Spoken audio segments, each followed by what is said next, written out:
Merhaba arkadaşlar, kanalıma hoş geldiniz. Şeyda ben. Bu videomda da sizlere bu güzel çantayı, kağıt ipten yapılan bu çantayı anlatacağım sevgili arkadaşlar. Çantamız oldukça kolay, basit, pratik, herkesin yapabileceği bir model olmasını istediğim için bu modeli uyguladım. Daha çok herkesin yapabileceği modeller uygulamayı düşünüyorum. Tabi arada farklı modeller de gelecek inşallah yaz boyunca. Kağıt ipten yaptım. Kağıt iplerin biliyorsunuz numarası yok. Kilo işi alınıyor çile halinde. Sarıyoruz. İpimizi o şekilde örüyoruz. 3 tane motiften oluştu. Ve bir çanta sapı ördük. Dilerseniz hazır da kullanabilirsiniz. Hazırsanız sevgili arkadaşlar başlayalım. Başlamadan önce ölçülerini de vereyim ben size. Şöyle 33 santim çantamızın eni. Şu yukarıdan baktığımızda da şu bitiş yerinden aşağıya da 33 santim. Yani zaten kare bir motif olacağı belli. Çünkü kare motiflerden oluşturduk. Burada da bir motif oluşsaydı tam kare bir motif olacaktı. 33'e 33 santim şeklinde bir çanta çalışmamız var. Şimdi dilerseniz hep birlikte başlayalım. Merhaba arkadaşlar, tekrar kanalıma hoş geldiniz. Ben Şeyda. Yoğun talepler oluyor çanta anlatır mısınız diye. Ben de kızım çanta istiyordu. Hem ona örerken hem de size anlatmak istedim. Talepler çok olunca da belki de bundan sonra biraz çanta çalışması yapabiliriz birlikte. Bu çantamız da oldukça kolay. Zaten motif yapımı normalde yaptığımız motifli çantalarda kullanılan bir motif. Hanım dilendi, bey beğendi modeli. Şimdi bunu kağıt iple yapacağız. Modelimize başlarken arkadaşlar ipimi söyleyeyim. İpim kağıt ip. Herkesin de kullandığı, çanta yapan arkadaşların kullandığı bir kağıt ip. Ben bunu çok önceden almıştım. Benim biraz ip takıntım var. Hatta o evimin bir odası ip dolu. Şimdi önceden almıştım. Şöyle çile halinde arkadaşlar bunlar. Sarıyoruz, çilemizi açıyoruz. Ondan sonra kullanıyoruz ipimizi. Ben herhangi bir yumuşatma falan yapmadım. Olduğu gibi ördüm. Bazı arkadaşlar yumuşatma yapıyor. Ama yumuşatma yapınca da ipin özelliği kayboluyor. Ben aslında denedim yani. Yumuşatmayı da denedim. Şöyle denedim derken daha önceden öreyim diye. Bakın böyle çok hani yumuşak tarzı bir çanta örmek isterseniz yumuşatabilirsiniz. Yani yumuşatmayı nasıl yapmıştım? Yumuşatıcılığı suya koydum. Orada biraz beklettim. Sonra aldım bir havlunun üzerine biraz şöyle hafif açarak, yani çileyi bozmadan hafif açarak arkadaşlar serdim, kuruttum.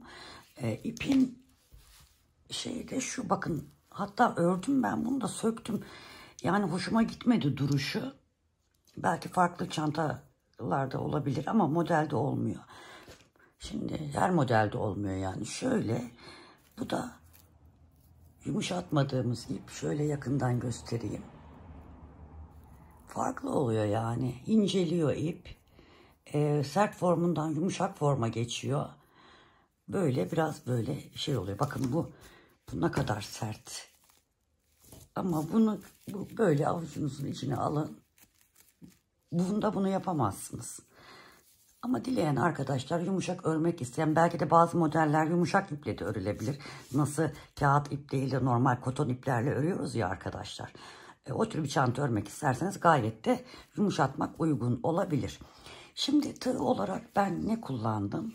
Şunu, şu incelttiğimiz ipi ve modeli kenara koyalım.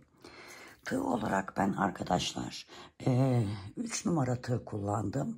Elinize göre 3,5 numara tığ da kullanabilirsiniz. Hani ben çok sıkı ören biri değilim. Böyle çok, biliyorsunuz kağıt iple de zaten böyle güzel örmezseniz çok ayrık ayrık olur. Attığınız trabzanlar ayrık ayrık olur. Sık iğnelerin mesela şurada yaptığımız şu çok böyle bol olur, çirkin durur. Yani eliniz eğer bolsa daha ince bir, yani bir düşük numara tığ kullanın. Yani eliniz sıkıysa 3,5 numara kullanabilirsiniz. Benim gibi eliniz normalse, yani ben çok ne sık örüyorum ne gevşek örüyorum. 3 numara, 3 milimetre tığ kullandım. 5 numara 3 milimetre tığ kullandım. Şimdi dilerseniz modele başlayalım. Zaten modeli şurada 2 sıra gösterdikten sonra model aynı olarak ilerliyor. Arkadaşlar şöyle tığıma biraz yakınlaştıralım, artık anlatmaya başladık çünkü. İpimi alıyorum. Şöyle bir tur atıyorum. Ve şöyle bir tane sıkılaştırma düğüm atıyorum sevgili arkadaşlar. Sonra 1, 2, 3, 4 ve 5 tane zincir çekiyorum. 5 tane zincirden sonra hemen şu sıkılaştırmanın önündeki zincirime batıyorum. Kaydırma yöntemiyle birleştiriyorum. Sonra 1, 2, 3 tane zincir çekiyorum. Üzerine ip alıyorum. Halkaya batıyorum. 1 ve 2 de çekerek bir trabzan oluşturuyorum. Yine üzerine ip alıyorum. Bir trabzan daha yapıyorum. Üzerine ip alıyorum. Bir trabzan daha yapıyorum. 4 tane zincirimle beraber 4 tane trabzanım oldu. Bir tane zincir çekiyorum. Üzerine ip alıyorum. 4 tane daha ikili trabzan yapıyorum.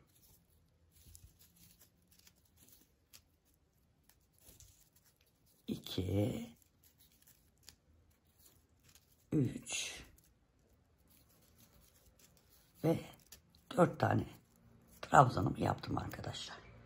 Şimdi tekrar bir zincir çekiyorum. Şu ipimi şöyle getirerek bunu da buradan yok edeceğim. Başta da yapabilirsiniz. Bir zincir çektikten sonra aynı yere batıyorum. Bir ikili trabzan yapıyorum. Bir tane daha. Bir tane daha. 3. Bir tane daha. 4 oldu. Şu şekilde. Bir zincir çekiyorum.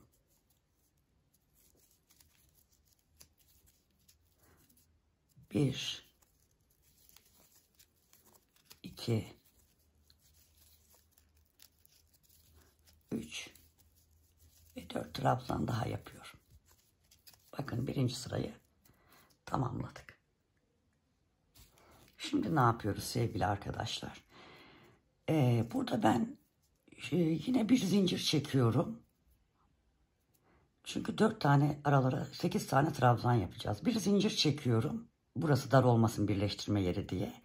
Şuraya batıyorum arkadaşlar, bu zincire. Şuraya batıyorum. Buradan kaydırma yöntemiyle alıyorum.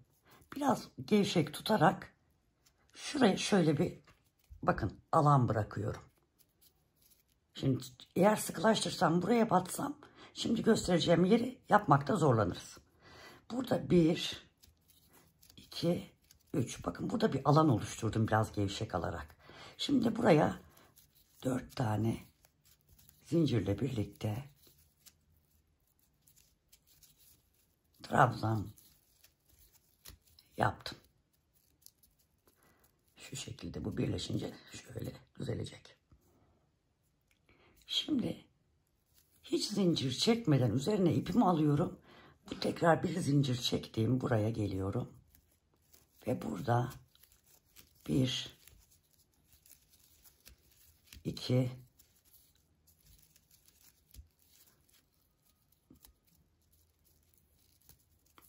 3 kağıt ip ayrılınca da çok dikkatli edin. Orayı sökün, hemen yeniden yapın. Çünkü incelmesin ip. 3, 4 tane trabzan yaptım. Bir zincir çekiyorum arkadaşlar. Şunu biraz şöyle sıkılaştırıyorum. Aynı yere 4 tane daha trabzan yapıyorum. 1, 2,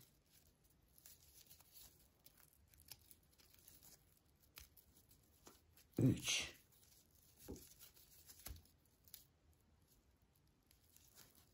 ve 4. Bakın köşe oluşturduk. Şuradaki köşeleri oluşturmaya başladık. Köşelerimiz hep bu şekilde olacak.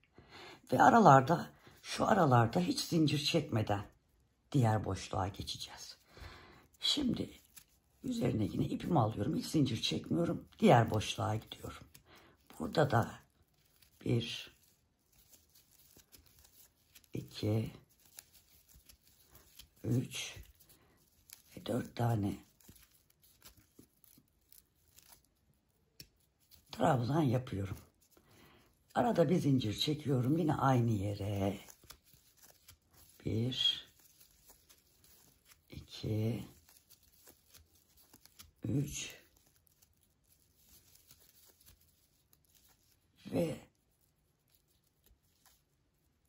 4 tane trabzan da yapıyorum. İkinci köşeyi oluşturdum. Şimdi hiç zincir çekmeden diğer köşeyi yapacağız. 1, 2, 3 ve 4 tane trabzan yapıyorum. Bir zincir çekiyorum. Yine aynı boşluğa, köşeye 4 trabzan daha yapıyorum. 1, 2,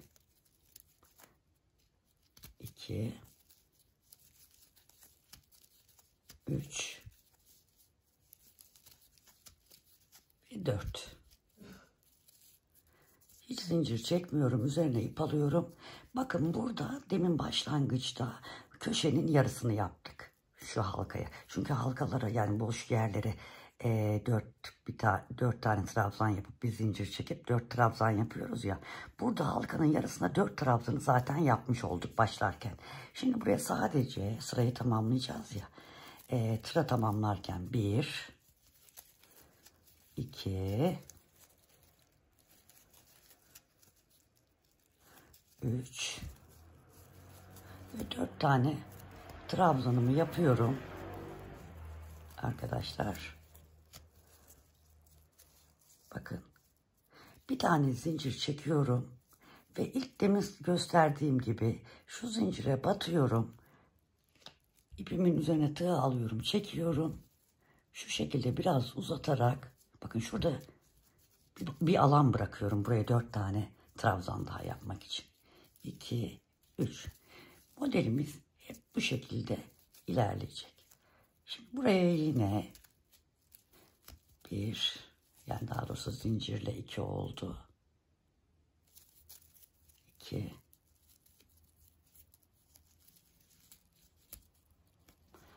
3 ve 4 tane yapıyorum. Gene yarım yaptım. Bu sırayı tamamlayınca bir 4 tane daha yapıp demin gösterdiğim yeri yapacağız. Birleştirme yeri. Şimdi üzerine ip alıyorum. Bakın, hiç zincir çekmeden bu ortaya hemen 4 tane trabzan yapıyorum. Artık ilk aralar çıkmaya başladı. 1, 2,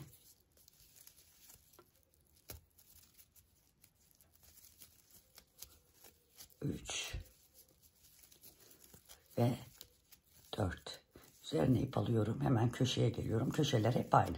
8 tane trabzan, aralarında 4 trabzan, aralarında bir zincir.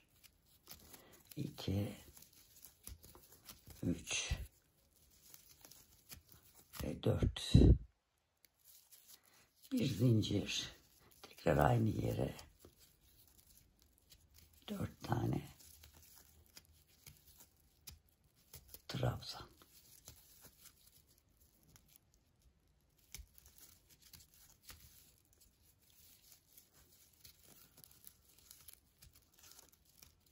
Evet. Şimdi üzerine alıyorum. Hiç zincir çekmeden bu ortaya batıyorum. Bakın, köşelerin ortasında oluşturduk ya. İki köşenin arasında boşluk oluştu. Oraya hemen 3, 4. Yine zincir çekmeden buraya geliyorum. Bakın, mesela bol oldu şu zincir. Onun için büyük tığla örmeyin. Elinize göre tığla örün diyorum. 1, 2,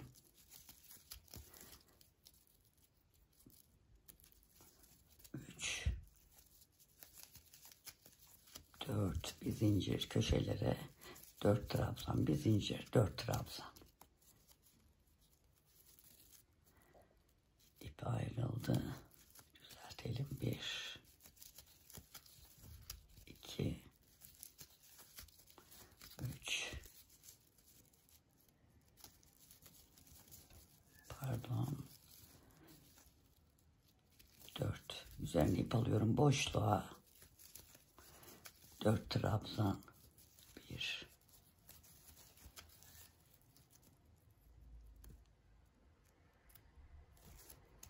2 3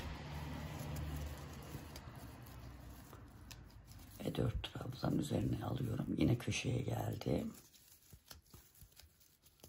1 2 3 4. Hızlı yapıyorsunuz. Aynı şey yaptığımız için hızlı yapıyorum trabzanları arkadaşlar. Eğer çok hızlı anlamıyorum diyenler yavaşlatabilir ama modelimiz zaten oldukça basit bir model. Yani tabii belki de bize basit geliyor, kusura bakmayın, bildiğimiz için. Şimdi üzerine zincir çekiyorum bir tane. Tekrar aynı yuvaya 4 trabzan daha yapıyorum köşem için. 3 4. Şimdi hiç zincir çekmeden şu ortaya batıyorum. 1 2 3 ve 4. Evet. Şimdi bakın başladığımız yere geldik. Üzerine ip alıyorum. Burada 4 tane yapmıştık. Şimdi 4 tane yapacağız. Ve sırayımızı birleştireceğiz. 1 2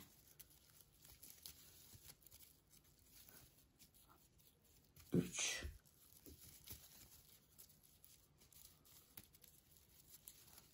ve 4. Bir zincir çekiyorum. Bir sıra önce gösterdiğim yine şuraya batıyorum arkadaşlar. Aslında şuraya da batabilirsiniz. Daha şey olsun diye şuraya batın. İlk trabzan, zincirin değil de ilk trabzanın oraya şöyle biraz uzatarak şurada bir alan oluşturuyorum. Aynı bu şeyi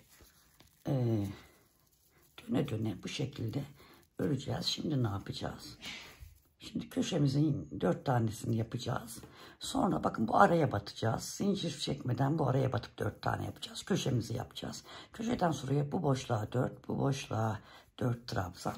Yani aynı döne döne öreceğiz. Şöyle göstereyim ben size.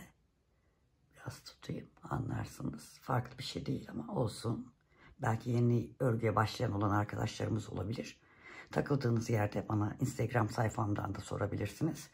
Instagram sayfamda Ecemci Örgüler. Şimdi bunu ne kadar yapacağız? Aslında bu tamamen sizin çantayı ne kadar büyüklükte istediğinize bağlı. Mesela bunu 7 sırada yapıyorlar ama ben 8 sıra yaptım. Şimdi şu ortadan doğru sayarsak şuradan, yani şu köşelerden sayalım.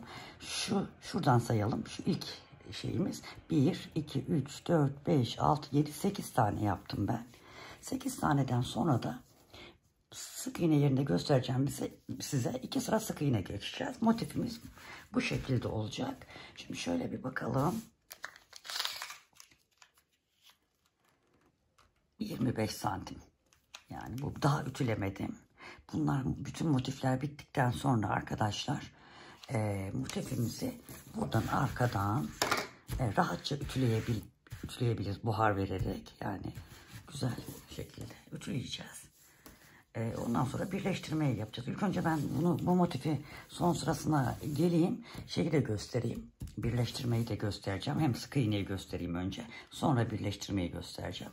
Şöyle zaten videonun başında çantayı gördünüz. Şu şekilde. Şu şekilde. Biraz küçülteyim. Şöyle. Bunu da buraya yapacağız. O da şu şekilde gelecek arkadaşlar. Örelim. Devam edeceğiz. Evet arkadaşlar, 8 sırayı tamamladık. 1, 2, 3, 4, 5, 6, 7, 8. Şimdi 2 sıra sık iğne geçeceğiz. Burada yine sık iğneye geçerken de şuradaki yerde gene bir zincir çekiyoruz. Bu başlangıç yerinde. Bir sonraki sırada sık iğnede de aynısını yapacağız. Buraya batıyoruz. Şöyle biraz dediğim gibi şöyle biraz geniş alıyoruz. Bir zincir çekelim şurada. Bir tane sık iğnemizi yapalım. Sonra her sıraya batıyoruz sık iğnemize. Trabzanların tepesine batıyoruz.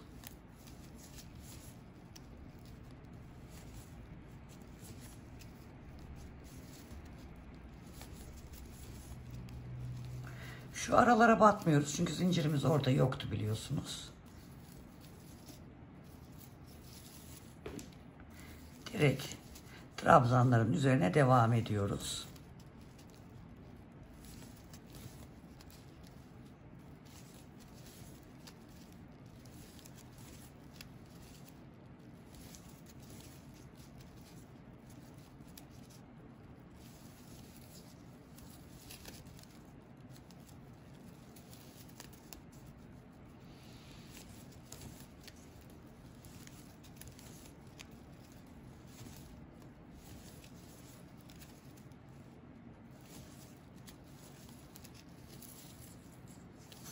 Köşeyi de göstereceğim.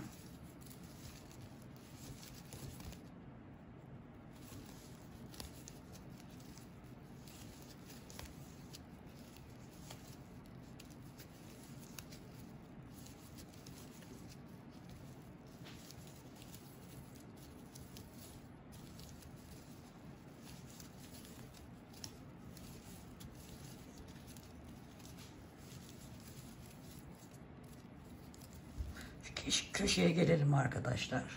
Köşeye geldiğimizde de burada hani bir zincir çektiğimiz yer var ya.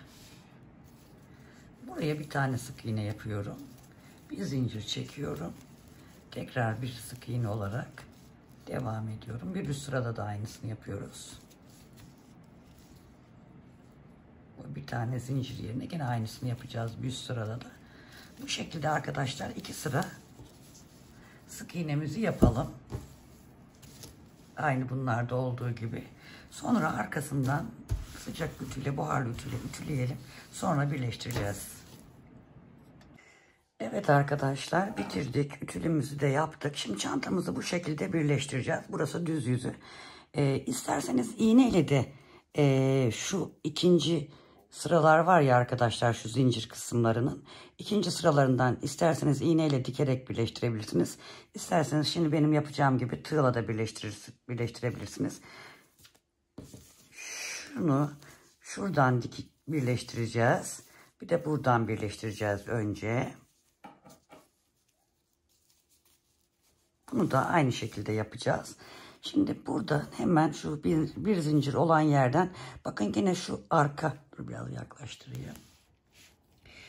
Şurada trabzanımızın bizden yani örgümüzün tersinde kalan taraflarından şuradan şöyle alacağız ipimizi.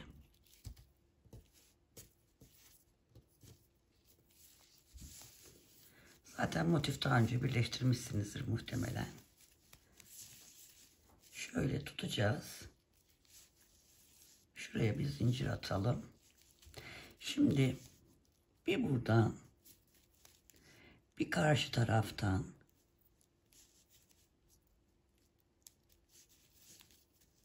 geçiriyoruz. Ağır ağır yapın, acele etmeye gerek yok. Kaydırma yöntemiyle bakın ipim ayrıldı. O yüzden ağır ağır yapın diyorum.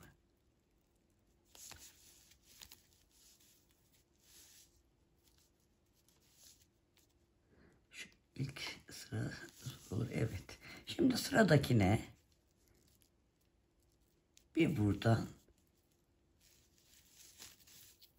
aynı yere batmamaya çalışın arkadaşlar. Bir buradan alıyoruz. Yoksa kayma olur. Bir buradan. Bir buradan. Bu şekilde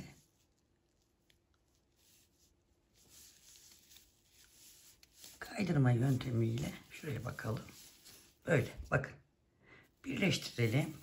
Şimdi bunu şöyle yapalım. Şunu da şöyle yapalım. Yani şimdi biz burayı birleştiriyoruz. Geleceğiz, burayı birleştireceğiz. Aynı şekilde bunu buraya birleştireceğiz. Bu köşeden. Sonra bu köşeye birleştireceğiz. Şöyle, yani kenarları, denk gelen kenarları birbirine gösterdiğim şekilde birleştirelim arkadaşlar. Evet arkadaşlar, birleştirmelerimizi yaptık. Şimdi şurada açıklığımız oluşuyor. Bunu da şuradan şöyle kapatmamız lazım derinlik oluşması için. Ben bu tarafı yaptım.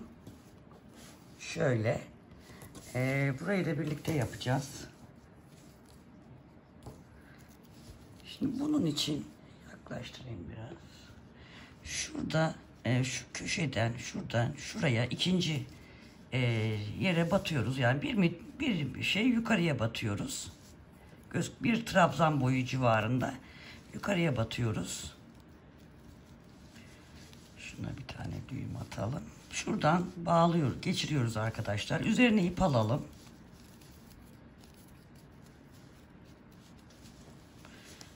Şuraya 3 tane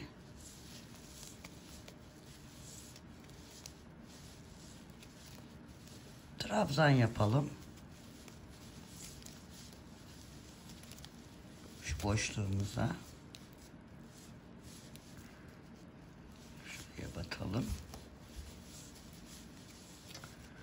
Şuraya şöyle 3 tane trabzan yaptık.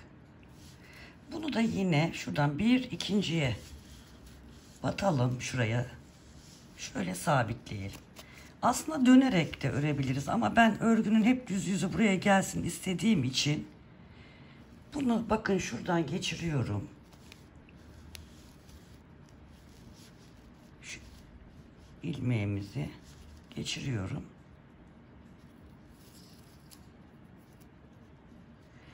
Bunu tekrar şuradan aynı ilmeği yukarıya geçiriyorum. Gergin olmasın, dikkat edin. Şöyle bakın biraz. Bir tane daha, yani bir trabzan boyunca şunların arasından yukarıya çıkartıyorum.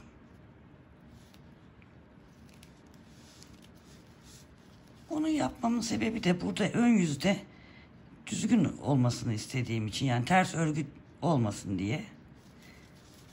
Bunu bu şekilde yukarıya geçirdikten sonra bakın bu ipim burada kaldı ya, bunu buraya getiriyorum. Şimdi şunu biraz sıkılaştıralım.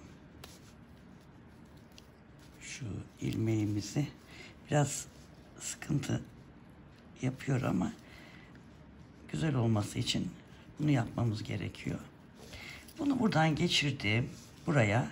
Üzerine ip alıp bakın bu ipi de içinde saklayarak 3 tane trabzan yapmıştık. Şimdi buraya 5 tane trabzan yapacağız. 1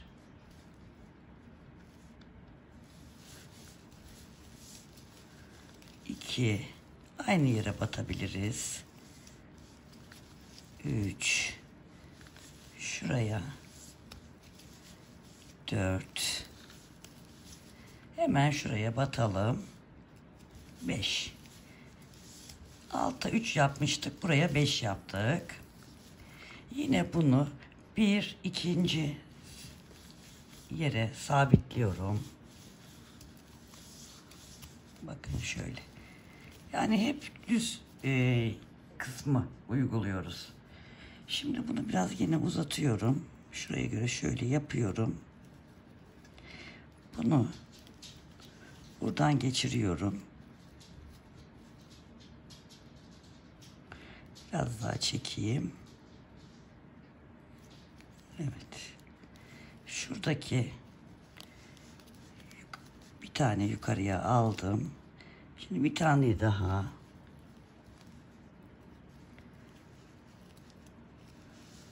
yukarıya alıyorum. Şu ipimizi biraz uzatabiliriz. Evet.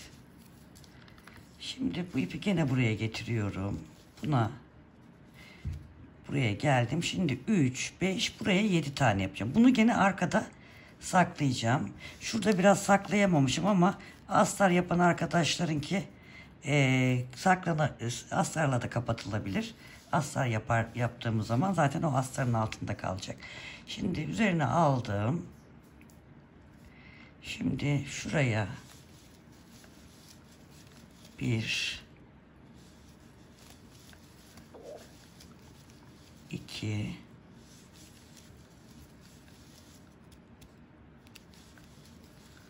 3, 4, 5, 6, şuraya batarak 7.'yi yaptım.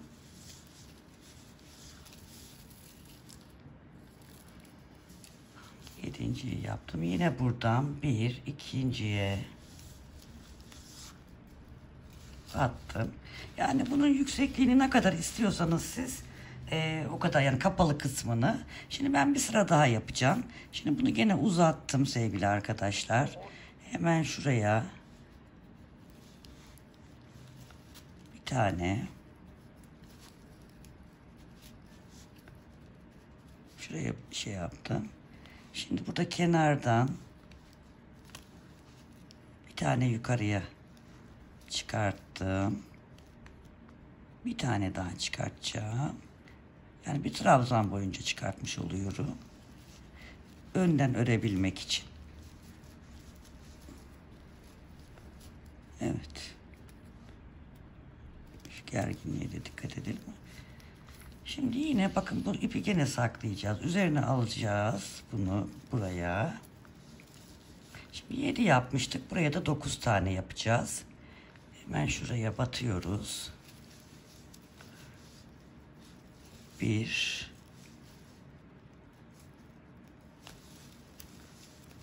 2,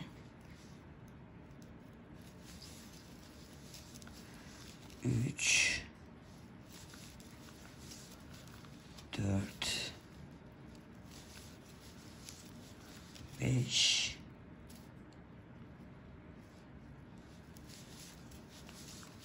6, 7, ipim de bitti.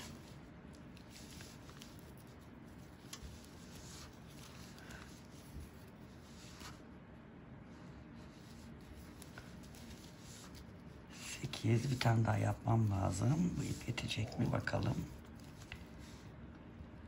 Şuraya hemen.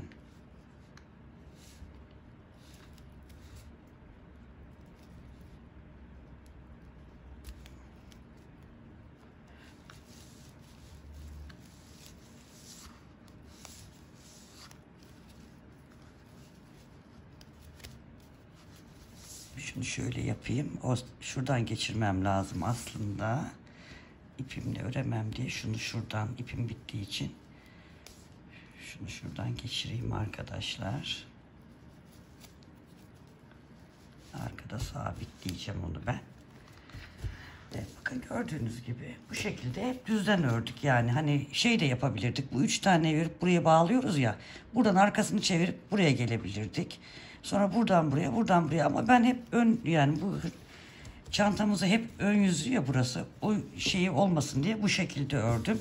İpimizi de şurada da bakın atlamışız. Sorun değil. Astar yapacak arkadaşlar için hele hiç sıkıntı değil. Yapılmasa da o kadar önemli değil zaten. Şimdi şunu ben bir şekilde buraya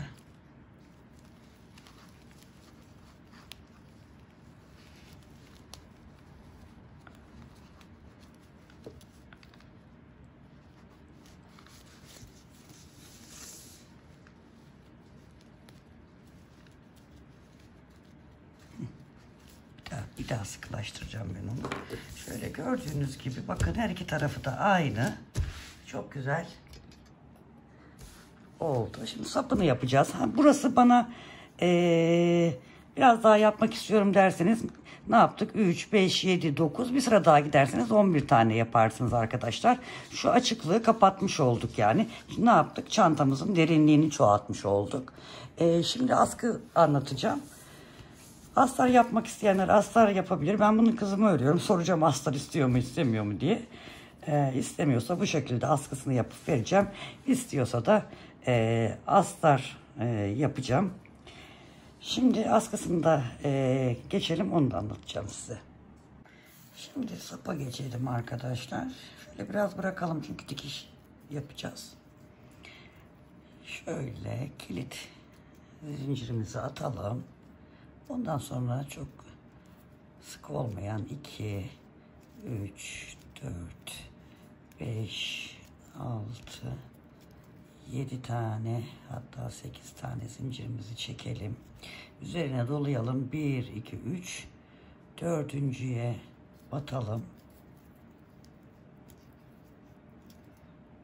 Zincirle beraber 2 trabzanımız oldu. Üzerine ip alalım.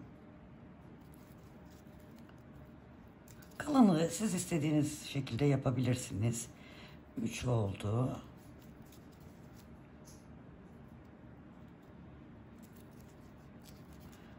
4,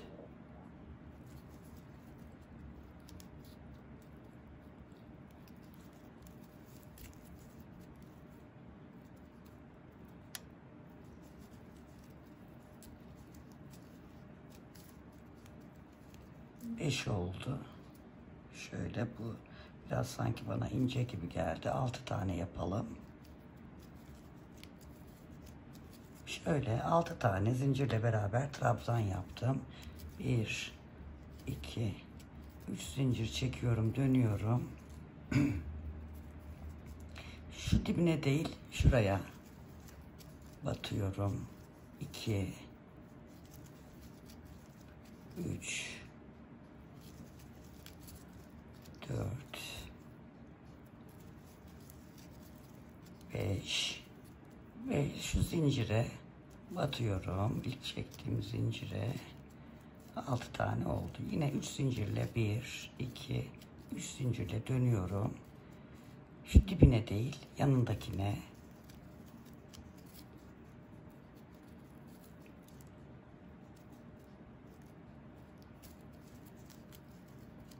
İki, 3,